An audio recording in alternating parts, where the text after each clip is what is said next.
O Brasil ele é o sexto país da incidência. A gente tem aproximadamente 16 milhões de pessoas com diabetes e a previsão até 2030 que esse número siga para 23 milhões de pessoas. Um outro número que chama atenção aqui, doutor, é a questão de que 10% da população adulta do mundo tem diabetes do tipo 2, que poderia ser evitada com alimentação saudável e prática regular de atividade física. É uma doença que está diretamente ligada, então, à questão do estilo de vida?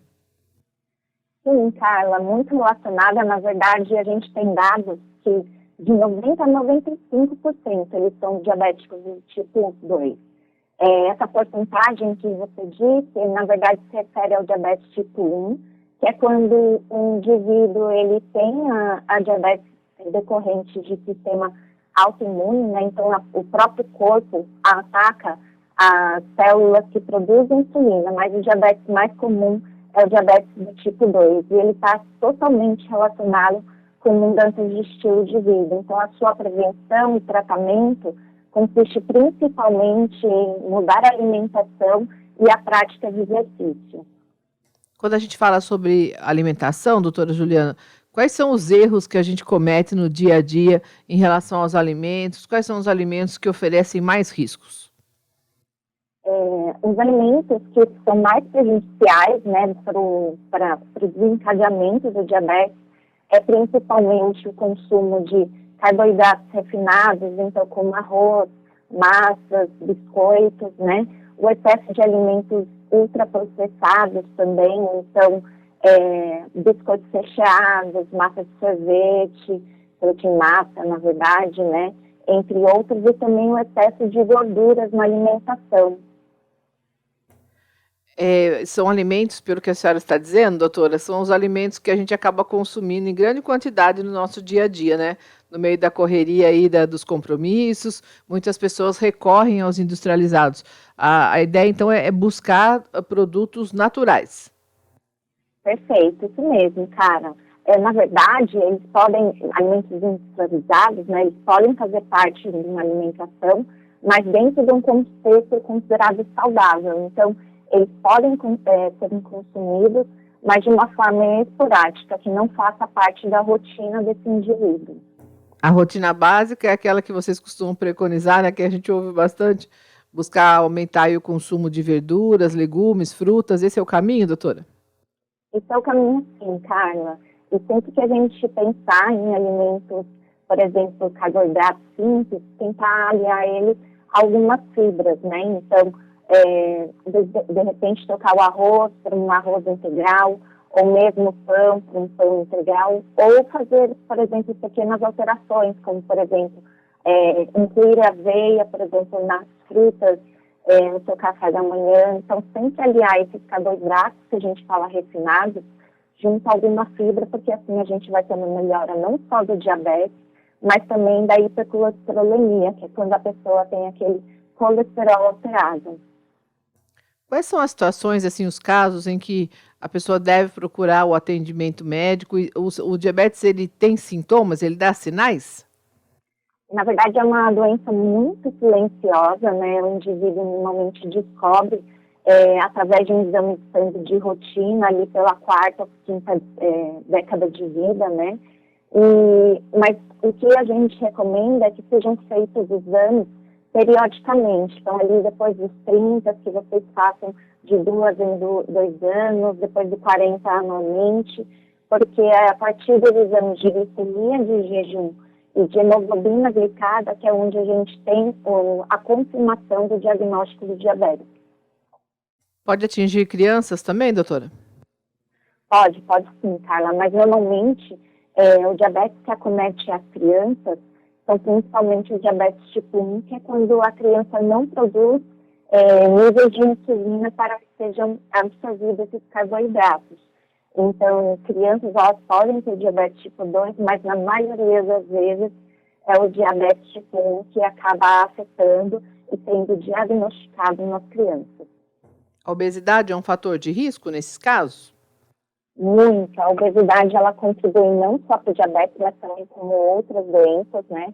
Mas um indivíduo obeso, relacionado ao diabetes, a gente tem que esse indivíduo ele se torna um indivíduo resistente à insulina. Então, ele consegue produzir a insulina, mas o corpo não consegue aproveitá-la para fazer a sua absorção, que é o quadro que a gente chama de resistência à insulina. O caminho, né? A senhora falou sobre essa questão dos alimentos, de se evitar os industrializados. Existem alimentos que podem colaborar, que são que podem colaborar para se evitar diabetes? Existem alimentos aí que são benéficos? Sim, dentro dos industrializados a gente tem alimentos que podem ser considerados benéficos, né? Tudo é uma questão do indivíduo ele reconhecer no rótulo esses alimentos que são benéficos para o coração.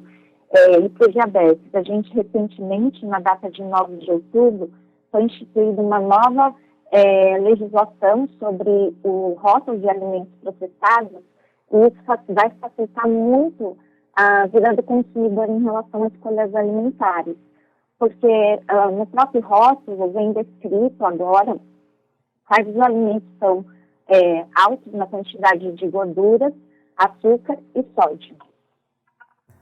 Entendi. Então, a ideia é que as pessoas estejam mais atentas aos rótulos, né? Muitas vezes a gente vai às compras e não presta atenção nesses rótulos. Isso pode fazer a diferença.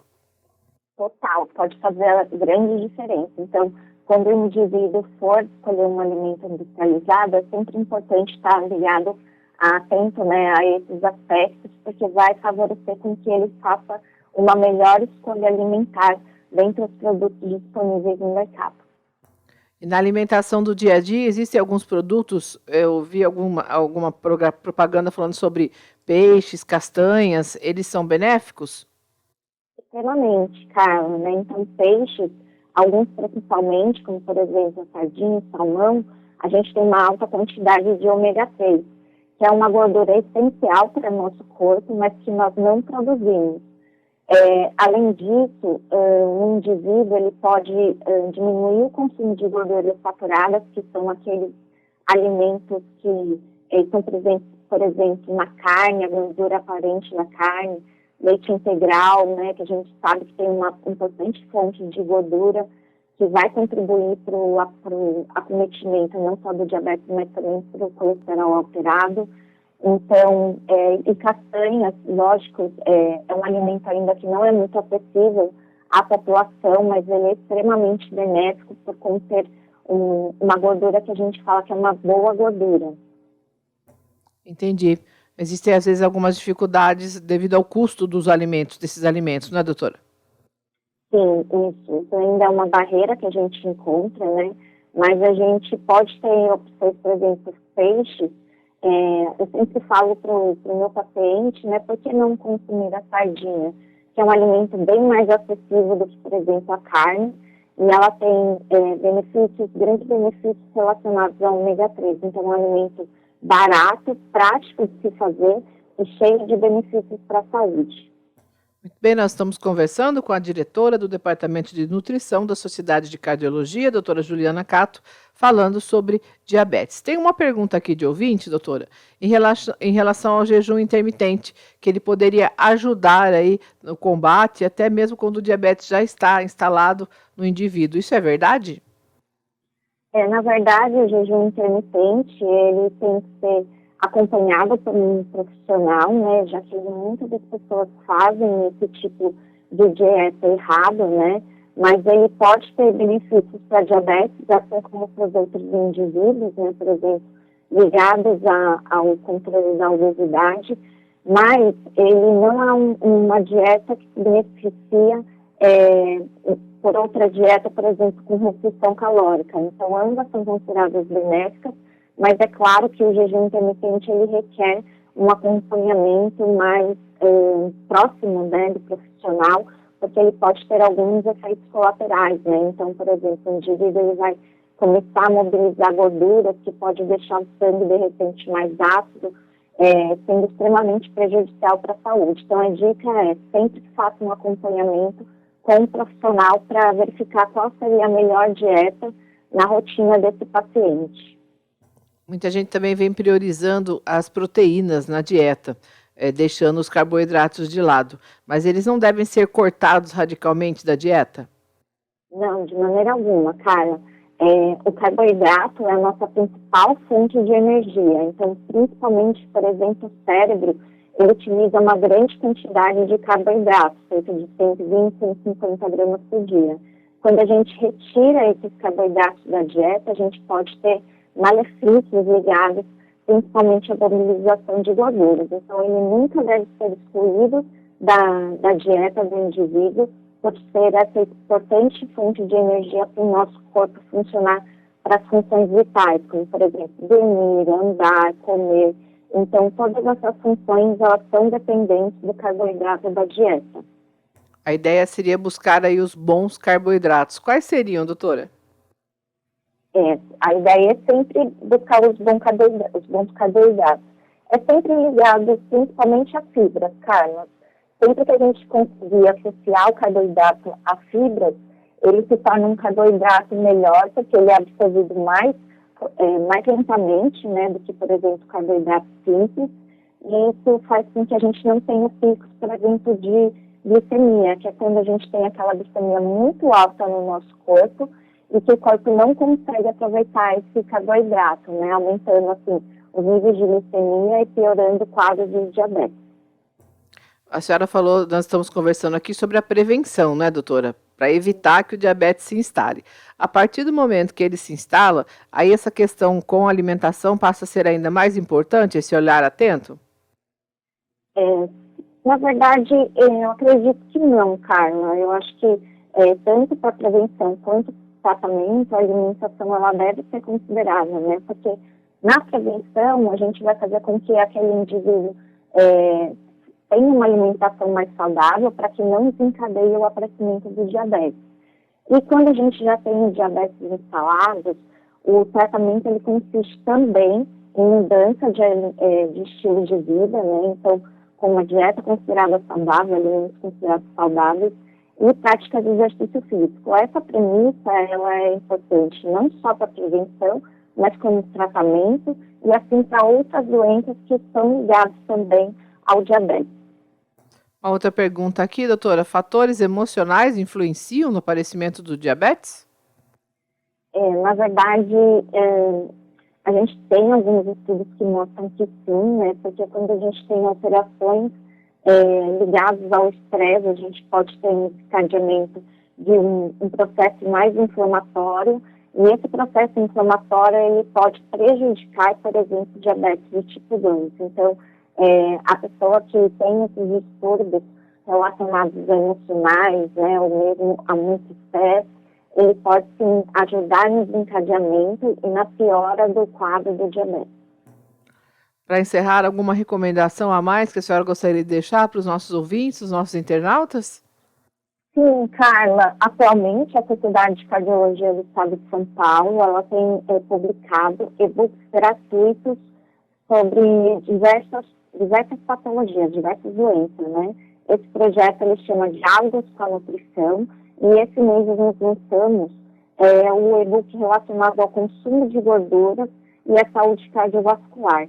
Esse e-book está disponível a toda a população através do site da SOCESP, e ali você encontra uma gama de informações ligadas, né, à saúde cardiovascular, onde o diabetes também faz parte, e está acessível a todos. Então, convido a baixar o e-book e aprender um pouco mais sobre as gorduras da nossa alimentação. Estão disponíveis no site da SOCESP? Isso, no site da SOCESP, a gente tem uma gama de e-books. Então, a gente já tem e-books relacionados a hipertensão arterial, e-book relacionado ao colesterol alterado e agora sobre o consumo de gorduras. A gente está falando com uma representante da SOCESP porque essa questão do diabetes tem implicações também nos problemas cardiovasculares, doutora? Muito. Então, a gente sabe que 3/4 das pessoas que têm diabetes, que morrem por conta do diabetes, eles vão a óbito por conta de doenças cardiovasculares. Então, a doença cardiovascular, ela pode também levar ao aparecimento do diabetes, assim como essa alta incidência de morte dentre esses indivíduos por doença cardiovascular.